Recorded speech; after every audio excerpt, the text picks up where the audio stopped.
We are going to get started with our coffee with the counselors in just a minute. I did want to let you know that I did start recording our presentation. So if you would like to remain with your face on the camera, you're welcome to do so. But if you'd like to not show your face and just, you can do that as well now. But we are starting to record right now, and we will get started in just a moment. Thank you, Mrs. Richards. I am Natalie Havens. It's 8 o'clock, so we're going to go ahead and get started with our coffee with the counselors. I am slowly admitting people as they join, so if you hear a little ding, I apologize. This is our coffee with the counselors. The topic is advanced coursework.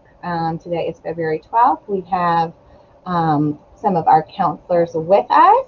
We have Mrs. Richards, who is recording the meeting. Thank you, Ms. Richards. We have Dr. Keller here with us. We have, I believe, Mrs. Wooden is here with us. I'm looking through, seeing who's logged on. I apologize if I forgot anyone. We're also going to be having Mrs. Kelman with us, who will be going through some of the slides. And we're going to go through a couple different rules to review. If you've been with us at other coffee with the counselors, then you might be familiar with these. But all of you have your mics muted, so I appreciate that. Keep your mics muted, please. We are recording this. If you have any questions at any time, feel free to type it into the chat bar. You might notice some of the counselors responding to you on the chat bar. If for any reason we don't get to a question at the end of the presentation, Mrs. Richards is going to go through the questions, and the counselors will be happy to answer them. Any additional questions we happen to not have time to address, we'll make sure we'll post it to our website. And Dr. Keller just said he is monitoring the chat bar. Thank you, Dr. Keller. So he can answer questions on the fly as well. We haven't run out of time before. We tend to stay on a little bit later to help answer any additional questions in a smaller group setting too, if you'd like. At the end, important, where you're going to receive a survey. I've only gotten 2 responses for the last coffee talk, and I get it. Surveys aren't exciting. But it's a quick survey. It's going to help us keep our coffee talks going. I do need some data to show that this is maybe wanted. So we'd like to continue them if you guys want them. Please make sure to fill out that survey. You'll get that email at the end by the end of the day. I think that's it for the rules to review. Here's our quick agenda, doing the introductions that we did. Presentation on advanced coursework takes approximately 30 minutes. It's usually a little shorter, our presentations. This one might be kind of long. And then question and answers. Again, list the questions in the chat bar. We'll be done by 8:45. Up first, we have Ms. Wooden talking about some graduation requirements, GPA, and course selection. Okay, good morning, everyone. So just going over some graduation requirements. For English, 4 credits are required. So that essentially means that your student will take an English course every year. Math is the same, 4 credits are required as well. For science, only 3 are required. 1 must be in biology, and that can be either biology or biology honors. A physical science, which usually is the course that's called physical science. Many of your students actually take it at the middle school level, or chemistry or physics. All of those qualify as a physical science. And a science elective. And science electives can be any other science besides the biology and the physical science. It can be anatomy and physiology, it can be environmental science, etc. As for social studies, it's pretty cut and dry. World history is usually taken at the 10th grade level, and we have AP honors and regular. And US history is usually taken at the 11th grade level, and we have honors, regular, and AP for that as well. And usually the senior year, students take government and economics, which are each half courses. So one of them will be taken first semester, the other one will be taken the second semester. And we also offer those at the regular honors and AP level. Physical education, 1 credit is required. Most students take personal fitness and a physical education course. Some students go with Hope. Some students are able to get it waived altogether if they do 2 years of a JV or varsity sport. So there's plenty of ways to earn that credit. And then for the art credit, 1 is required, and students can take classes such as 2D art, 3D art, chorus, band, digital infotech, etc. And electives are just all the classes besides all the ones mentioned, and 8 credits are required in those to total a grand total of 24 credits. And usually students actually have more than 24 credits when they're done, especially if they're taking 7 each year, then, you know, they end up having, you know, more than 24 credits, but this is just the bare minimum requirements. And one of these courses must be done virtually online. Most students do them through either Florida Virtual School, Palm Beach Virtual School, do enrollment online courses count as well. So there's plenty of ways to earn that as well.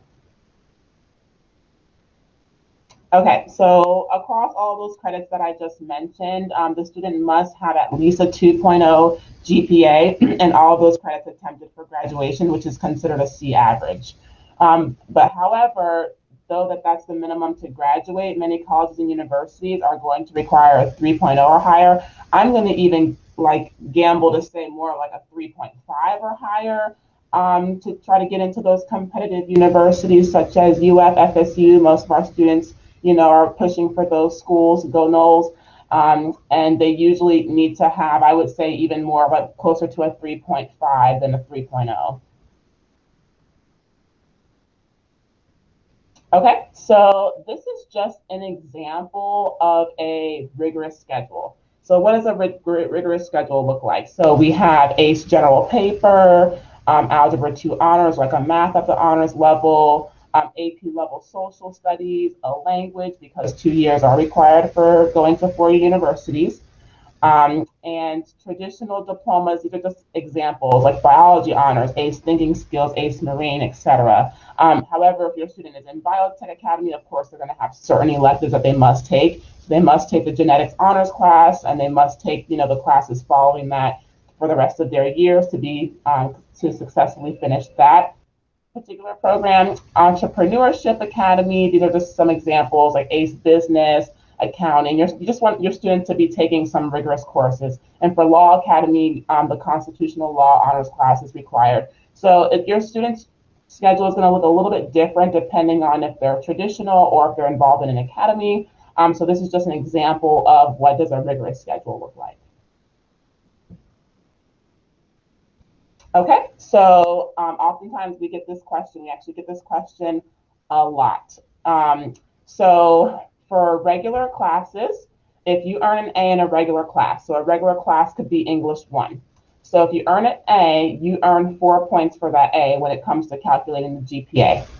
However, if you took an honors English class, that would be 4.5 points for that A. So there's a little bit of a bump, and that's the difference between the GPA and the HPA. The HPA takes into account honors or AP ACE level. So if you earn an A in the ACE general paper class, then you're going to get 6 points for that. So there's a big difference between the regular, especially between the regular and AP ACE. Big difference, you know, there, because regular is just that, it's just regular. But the HPA takes into account the 4.5 points for the A, 6 points, you know, for the A. So we encourage our students, you know, to, you know, really try to challenge themselves and take those higher level classes because they look great on the transcript. Plus, they give you a great boost on your HPA. And the rest of the grade levels are listed below. The rest of the grades are listed below. B, C, D, and obviously F earns no points. So there's that. Bright futures and universities use HPA, which is good. So this or that, which is a higher HPA? So these are just some examples scrolling across the screen, examples of what a schedule could look like. So we have schedules that have, you know, ACE general paper, a couple ACE courses, a couple honors courses, and a couple regular courses. And that one kind of amounts out to a 4.29 HPA. And then the course kind of schedule example in the middle has ACE Gen paper, geometry honors, bio honors, AP human geography, Spanish, marketing, and 2D art, which comes out to a 4.34 HPA, which is slightly higher. And then the third column actually has a regular English level, geometry honors, biology honors, ACE international studies, Spanish, marketing, and 2D art, and they still have a 4.43 HPA. So basically, the point of this slide is to say you don't have to be taking, you know, ACE general paper to earn a good HPA. Even if you're taking just English 1, if you're taking, a couple honors courses, throw in the ACE class, you're still looking at a pretty solid HPA. So the point of that is, just to say there's plenty of ways to get a higher HPA. Okay, so community service requirements. So 20 hours are required to graduate, and that is due December 1st of the junior year. However, many scholarship programs like Bright Futures, a lot of our students earn that scholarship, requires at least 75 hours for the ACE diploma. 100 hours are required for that scholarship. So I would definitely encourage your students, if they haven't already, to complete at least the bare minimum, the 20 hours, and go beyond that. If they're definitely planning on earning scholarships and they're planning to go to college, they should definitely go ahead and earn as many hours as possible. I know it's a little hard right now with COVID, but I would definitely just push for any online opportunities we may have available, etc. And students are encouraged to begin working on this requirement during the summer between 8th and 9th grade, because we count those. As soon as the student matriculates from 8th grade, we count those hours. So if they earn some over the summer, we'll definitely count those. Okay, so a Spanish River graduate has taken at least one AP, ACE, or industry certification or dual enrollment course. We want all of our students to leave with something that's valuable to move on into the real world. Rigor in the high school coursework is the best predictor of college success. Colleges want to see that your students are challenging themselves with AP, ACE classes, etc. An exploration of areas of strength and interest while taking college level career ready courses. So that would be, utilizing our academy classes. You don't have to be, like, for example, if your student's interested in business, but they're not in the business academy, that's okay. But if they can still take courses in that area, and that demonstrates their area of interest. Thank you so much, Ms. Wooden. I think this is me. Yep. Oh, wait, I'm sorry. This is Mrs. Wooden's last slide. Sorry, Mrs. Wooden. I was about to say, trying to get ready already. Okay, so course selection, which, as you know, has already kind of started up. So teachers and counselors are registering students for recommendations for core classes directly through SIS, and then students are selecting their electives that they're interested in having, and they're marking those 1 through 6 on their Google form. Your students should already have received this information through their English courses. So basically the students are selecting their electives, and the teachers are the main ones recommending the core courses. Awesome, thank you. I apologize for jumping in too quickly, but I am up now for talking about ACE. Again, I'm Natalie Havens. I'm a 9th grade counselor with last names L through Z, and I'm gonna talk about ACE. So this first slide just shows a couple different bullets about how ACE was first offered in 1995, how they have a 150-year history of providing international exams. It is considered an international curriculum and examination program.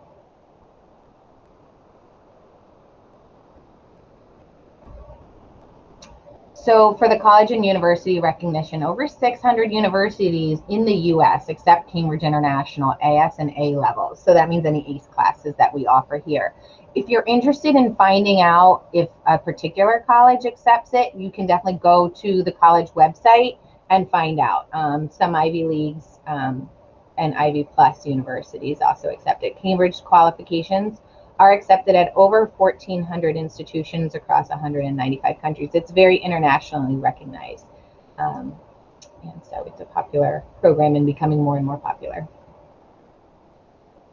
So potential benefits of ACE and why a student should take ACE. It increases your GPA. It's a college level course. So like Ms. Wooden reviewed with the GPA and HPA, the A is worth a 6.0 versus honors level at a 4.5 or regular at a 4.0. It's an additional way to qualify for Bright Futures, and we'll have more on that in a couple slides.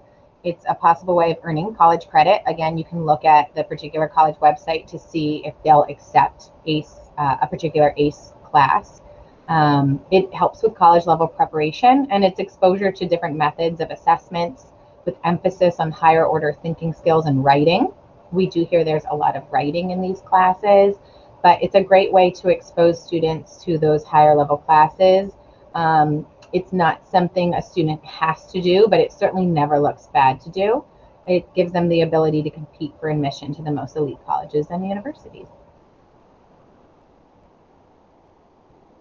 This slide's a little more about ACE, going over 15 courses currently offered here, and we'll have a list in just a second. More than 1,000 students currently enrolled in ACE classes. There's a lot of exams administered. There was 1,104 exams administered in the 1920 academic school year. Students are not required to earn the ACE diploma in order to take ACE classes. They certainly can earn the ACE diploma if that's what they would like to do, but you can take ACE classes kind of a la carte as you wish. So if you do earn the ACE diploma, and I think one more click will show the title slide. Yeah, benefits on earning the ACE diploma in Palm Beach County. If you do earn the ACE diploma, it will exempt you from that PE requirement that's on that one of those first slides that Ms. Wooden went over. It also exempts you from the online course requirement and the fine arts requirement. So just to keep that in mind, especially incoming 9th graders, or maybe you're in 9th grade right now going into 10th grade, you can keep that in mind. You don't need those specific requirements. Bright Future Scholarship Automatic Qualifier in Florida. And I think we'll have more on that on the next slide. So here is what would be required to earn the ACE diploma. There's different groups. So you'll see, and again, in another slide, you'll see all of our classes that are currently offered grouped out. So you'll see in group 1 what we offer, group 2, group 3, group 4. If you are going for an ACE diploma, there is one required class called Global Perspectives in Research. It is offered to our current 10th graders. So if you have a 9th grader going into 10th grade and they're interested in earning the ACE diploma, definitely make sure they choose that as an elective. And to keep in mind, there are 7 classes, sometimes they call them points, that you need to pass, as well as the exam at the end. The class and the exam have to be passed in order to earn that ACE diploma.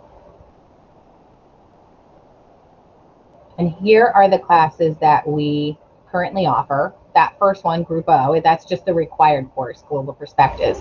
And Group 1, I believe it's new, maybe this year, or it's new for us next year, we added a Mathematics AS and ACE Math. We also offer Marine and Environmental Science in the ACE category for Group 1. In Group 2, AS Lang. So if you have a current 9th grader going into 10th grade and they're interested in the ACE diploma, AS Lang, AS English Language will be their English choice. And again, the teachers will recommend that. For Group 3, there's a series of different arts and humanities courses. And Group 4, which is optional, a maximum of 2. You can have general paper. So if your student's in general paper, Group 4 can be checked off. And we also offer ACE thinking skills. And then this is more about the Bright Futures. So if you ever are interested too, we have links in here that you can click on, but you can always Google Bright Futures Student Handbook and it'll tell you a lot about it. But if a student earns an ACE diploma based on the ACE exams taken prior to high school graduation and have completed the community service requirement, for 75%, it's 75 hours, for 100%, it's 100 hours. If they've completed the hours and earned their ACE diploma, then they can qualify for Bright Futures. And again, it depends on the community service hours. So those 7 ACE classes and exams passed at the end of the year and completing community service hours, then you can qualify for Bright Futures, which is a huge perk, and our Florida families love it.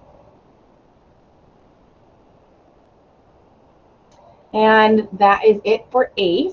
And up next, we have Ms. Kalman talking about AP. Good morning. My name is Janet Kalman, and I am the guidance counselor for grades 10 through 12, letters L through Q. All right, so our advanced placement classes, or AP classes, they've been going on here forever, since I've been here forever. And so AP classes, they are regulated by College Board. And we offer quite a variety. I know in the screens later on, we'll see those. They are college level courses. The teachers are sent for training by College Board, and the curriculum is set by College Board, and then the teachers are allowed to develop their classes as they see fit based on the curriculum provided by College Board. The courses reflect what is taught in introductory level classes. They are required to take the AP exam at the end of the course to show mastery of the material. And getting a score of 3 or higher typically earns them college credit. So a lot of our students leave here with, entering college at a sophomore level because they've taken quite a few courses. Now, how those courses will count is determined at the college. So they present their transcripts and they will review them, and they'll determine, will those count as elective credits? Can they count as English credits? So the colleges will do that, but it's great. And, that's why it's important for them to take the exams and do well. And our kids, you will see, do quite well. So here we have some interesting data. 38.9% of U.S. public school high school graduates in the class of 2019 took at least one high school AP exam while they were in high school. Florida led all the states with 56% of 2019 public school graduates taking at least one exam, and 72% of our sharks in the class of 2021 have taken at least one AP exam before graduation. Now, some interesting data here is the percent of students with varying AP and non-AP experiences and earning bachelor degrees. So you can see the first one shows students who've not taken an AP or dual enrollment class, then taken one exam or course, okay, and then taken a dual enrollment course, taken more than one, and obviously as it goes up and they do better on that. So and there are a variety of courses. It's not like they have to take courses every year, but there's a variety of courses and opportunities for them to participate in the AP program or the dual enrollment program to enrich them. I think it's really beneficial if they have the opportunity and the GPA. Like for dual enrollment, it's a set GPA. But I think it's a great opportunity for them to try one of those courses. It's really a great thing. Sorry, I got off track. All right, so here's a list of most of our courses. I mean, there are some courses on here that aren't listed. There might be different levels of the courses. So we really do offer a great variety of courses, like computer science has 2 levels. Physics has, I believe now, maybe 3 levels, if I'm correct. But anyway, so there's quite a few different levels of courses.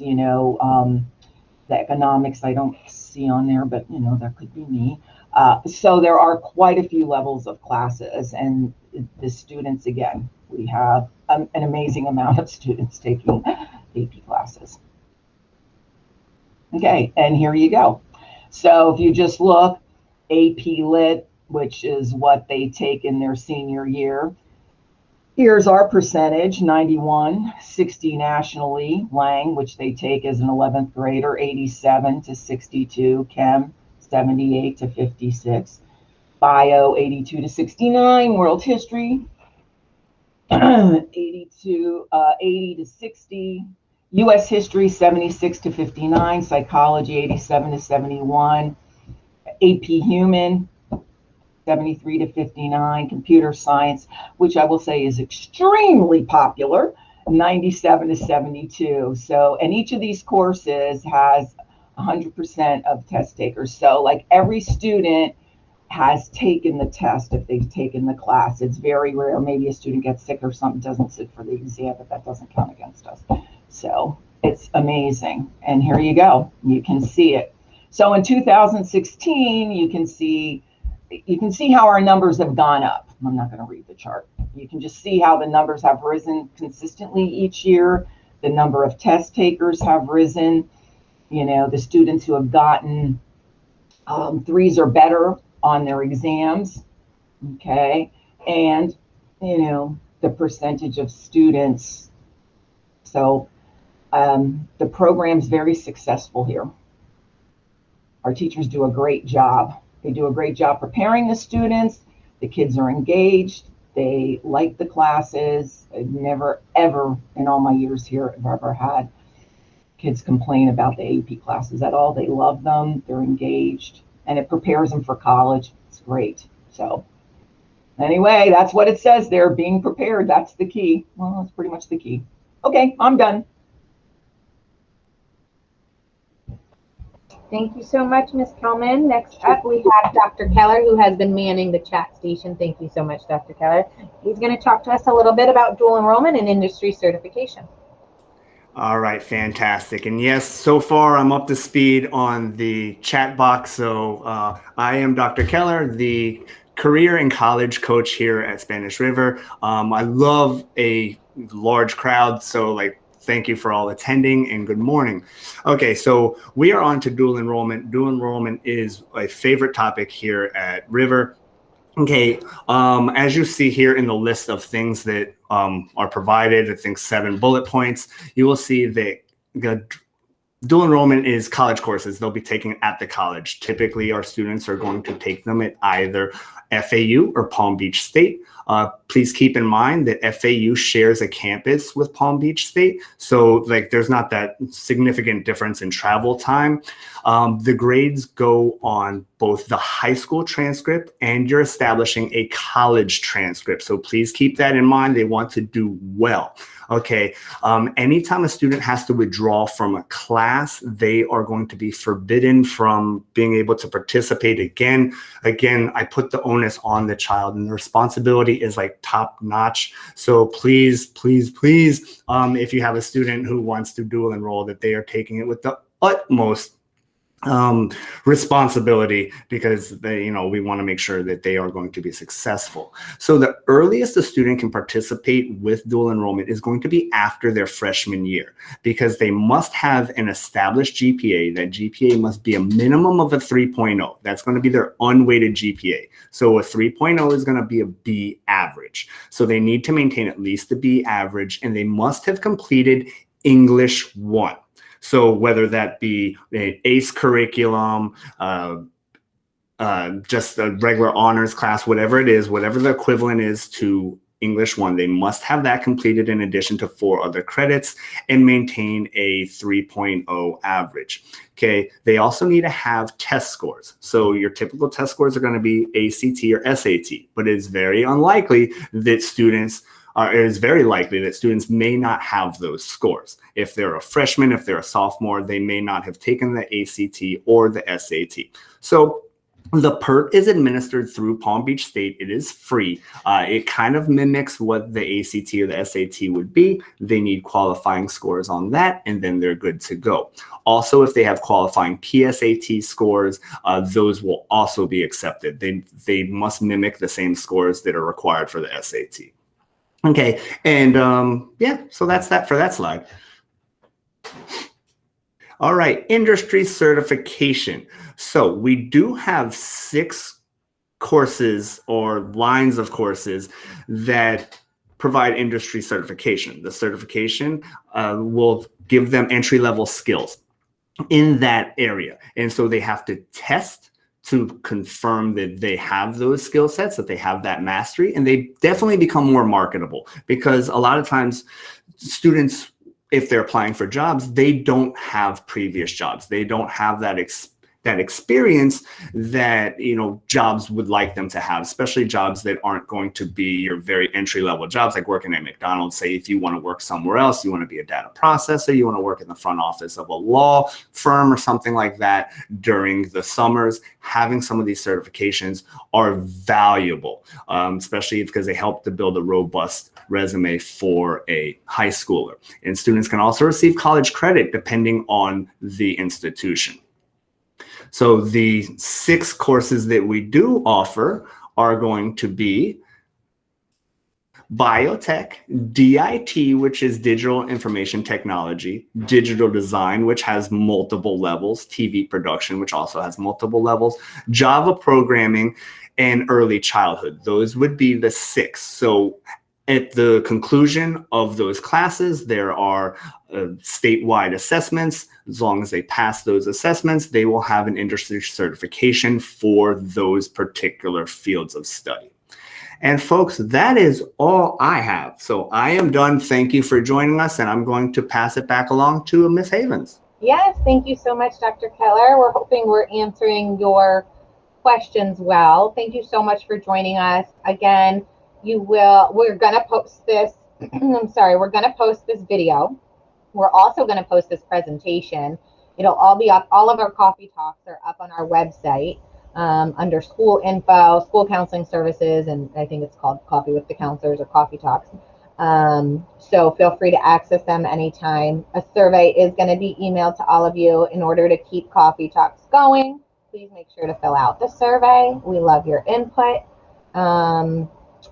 And I'll leave it to Ms. Richards to let us know if there's some additional questions that some counselors can help you answer. And, keep questions coming. If you want to unmute yourself, I don't think there's going to be a ton of people talking at once. So feel free to unmute yourself and ask if you'd like. We are still recording, just to note that. Okay, well, it seems like Dr. Keller has answered a lot of these questions that are popping up over here. But let me see if I can find some here. Do they do dual enrollment in their junior or senior year? I think Dr. Keller did answer that. Dual enrollment can be started after freshman year. They need to have earned 4 credits in English and in math. We have another question here. However, AP much more widely recognized. And then they said, example, California schools do not recognize ACE, correct? Would someone like to kind of talk about how those ACE classes may or may not be recognized out of state? I will chime in. So ACE curriculum is accepted widely. It's definitely what has been going on in the chat if you've been keeping pace. It's not widely as accepted as AP classes. The reason being is that College Board and AP classes are the old kid, the original kid on the block. So ACE is the new kid on the block, so they don't have the foothold that AP does. But there are over 500 schools nationwide that do accept or acknowledge like the ACE curriculum. So it is very likely that whatever school that you may be considering has some level of affiliation with like that Cambridge program. Again, if you're interested in a comprehensive list, I'm going to try to track that down. So just please email me if you are concerned with that, and I'll do my best to try to get you a list that covers a lot of the schools that do participate with that curriculum. Thank you, Dr. Keller. There was also a question, what's the purpose for getting the ACE diploma? The ACE diploma had a lot of benefits that Ms. Havens did talk about. And one of them is that when you earn the ACE diploma, you do become an automatic qualifier for Bright Futures. So that is one benefit without having to maintain a certain GPA or maintain a certain test score on the ACT or SAT. So if you pass those 7 classes, and you meet all the requirements for the ACE diploma, you'll be an automatic qualifier for Bright Futures. You still want to maintain your competitive GPA though, even though it's not required for the Bright Futures if you earn ACE, because you also want to remain competitive for admissions into college.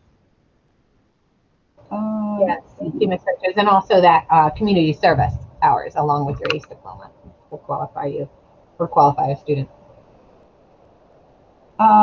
A parent did ask, not sure if her son's taking advantage and is enrolled in what he should.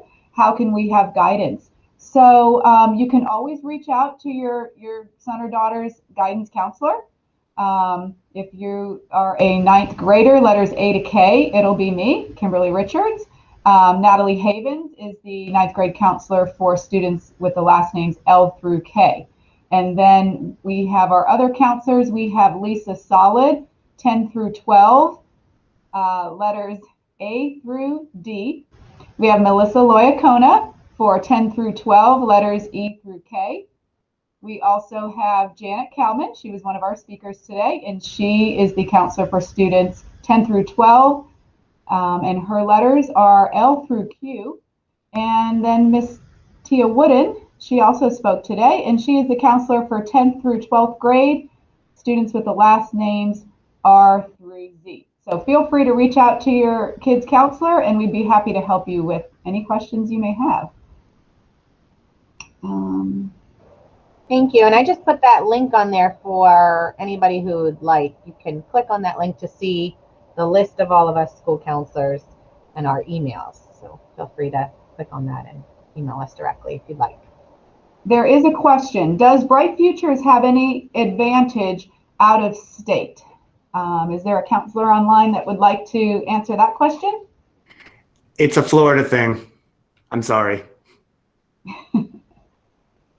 But even if your student is planning to go out of state, it's still a good idea to apply for Bright Futures. In the event that an out-of-state arrangement does not work, the Bright Futures is still good for 2 years. 3 years. Even better. Good job, guys. All right, we have a question, and I don't know if we know the answer to this right now. Will the AP exams be virtual or brick and mortar this year?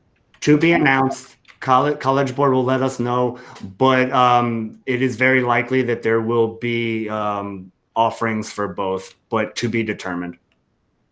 Okay. When are course selections due? Is there time for students to consult with guidance to ensure they're selecting the correct courses for their diploma track? Or do they work with the teachers on this? Yes, they're due next Friday. They do still have opportunities to speak with their counselor if all the counselors have a "you book me," so please have the students reach out to their counselors. Even after the fact, there will be some time for us to make some adjustments and consult with the kids if need be. So please do not be discouraged for reaching out, even if you cannot get an appointment or your student cannot get an appointment this week. This is something that can be looked at through the course of the year. The sooner the better, of course. Okay. And yeah, just to keep in mind too, right, that their core teachers, like their English, science, math teachers, are the ones who will be recommending those core classes. And any kind of higher level elective, the teachers recommend it directly. It's new this year. It's directly on SIS that they're clicking on their recommendations. I'm interested in the ACE diploma for my son. Is there anywhere that I can look up all the requirements? So like Ms. Havens said, this presentation is going to be posted, so you can use this as a reference. We are also, and I don't know the date off the top of my head, but I know someone else on here will. We do have an advanced course curriculum night coming up. And yep, I'm sorry, Ms. Richards, to interrupt, but it's right there on our, I think it's still posted up. Everybody can see February 16th at 7 p.m. That's the date and time I was told to expect that night. Of course, you'll get more information on this soon to confirm. Excellent. Thank you, Ms. Havens. If students want to dual enrollment, does River post the deadlines to apply and the application process? Maybe Dr. Keller, you can. I tried to send email blast with regards to those type of things. So please be mindful of your email and check that. They'll all be listed. Dr. Keller's college knowledge hyphen whatever the topic of choice is for that email blast. So please keep a lookout for that. As far as Palm Beach State goes, they are very generous with their deadlines, very loose. FAU is a lot stronger with their stance on their deadlines. So please keep that in mind. If you are ever concerned about what those deadlines are, a quick Google search, FAU dual enrollment will bring you right to their page, and they publicize it right there. But I do try to stay on top of that and send out emails so that everyone is up to speed. And does anybody have any ideas for community service online? I do believe that we have a link on our website, on our school website, for community service. And I think if you go to that link, there are some suggestions for community service online. But if anyone else has something to say about that, feel free.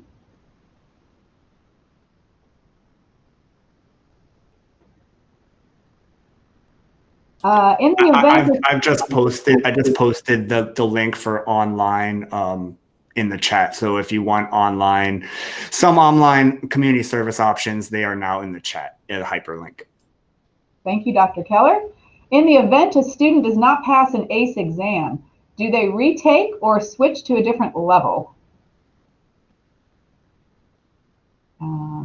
Anybody can answer that one. I wasn't listening. Could you say it again? I certainly can. In the event a student does not pass an ACE exam, do they retake it or do they switch to a different level? So they need 7 points. The 7 points are accumulated by passing these exams. Some exams are worth 2 points, others are worth 1 point.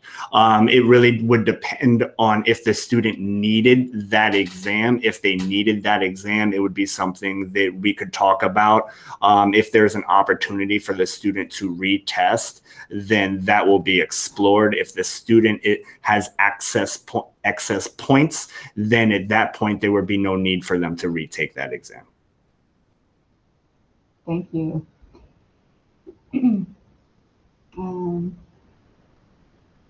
I believe Lisa Solid's information is, someone said they thought Ms. Solid's information was incorrect on the link we sent. That's my fault. I apologize. I had her incorrect email. She switched at one point, but it's corrected now. So thank you for catching that. And I did post it, I think, her correct email address. Awesome. Thanks. Thank you very much. I see you already answered that. Let's see. I'm also posting a link for ACE recognition that might be helpful because I know there's a lot of ACE questions in this link. If you click in it, it's in our presentation too, but now since it's in the chat bar, maybe it's easy for you to click on. It has guidance for universities, guidance for schools and students, recognition by country, recognition search. So if you want to see where it's recognized. So it's a helpful link if you're interested in clicking around in there. Thank you. If my child's on the honors track in a subject and wants to take the AP or ACE version, how does their teacher know to enter or to enroll them? And that would be probably a conversation that your child's going to have with their teacher. So, I mean, for instance, the first thing that pops into my head is if they're in an honors level class and they want to do something, they're making A's and doing very well, their teacher's certainly going to notice that. But I would have your son or daughter ask their teacher and let them know, hey, I'm interested in taking that next level up, and then they can have a conversation, and then their teacher most likely will go ahead and recommend them for that if they're doing well. Now, if they're in an honors class and they're not doing well, C's, D's, then that's not a jump that's probably going to be most beneficial for them. So their teacher may not recommend that, but just let them have a conversation with their teacher, and I think that would be good.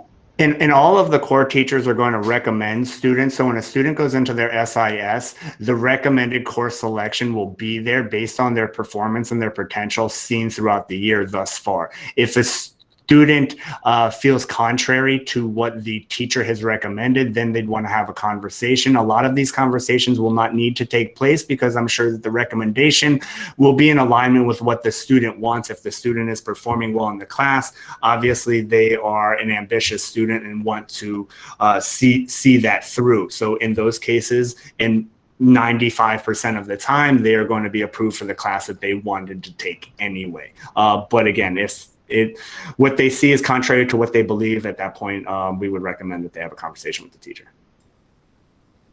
Excellent. Thank you, Dr. Keller. As far as I could tell, I mean, this is so exciting. We had so many questions. That's great. And we will be posting these as well, this Q&A. But if there are any questions that I did not bring up or that you did not see an answer for in the chat bar, please feel free to go ahead and either ask again in the chat bar, or if you would like to, you can take yourself off mute and actually ask in person. Yes, it is 8:45. Technically, our coffee talk has ended. As counselors, we do have a meeting at 9, but we're happy to stay on for a couple minutes if we do have any last minute questions. I believe we can stop recording now, Ms. Richards, so I appreciate you doing that. Any last minute questions, feel free to type it in, unmute yourself. But again, thank you so much for coming. I think this has been our best turnout, so I really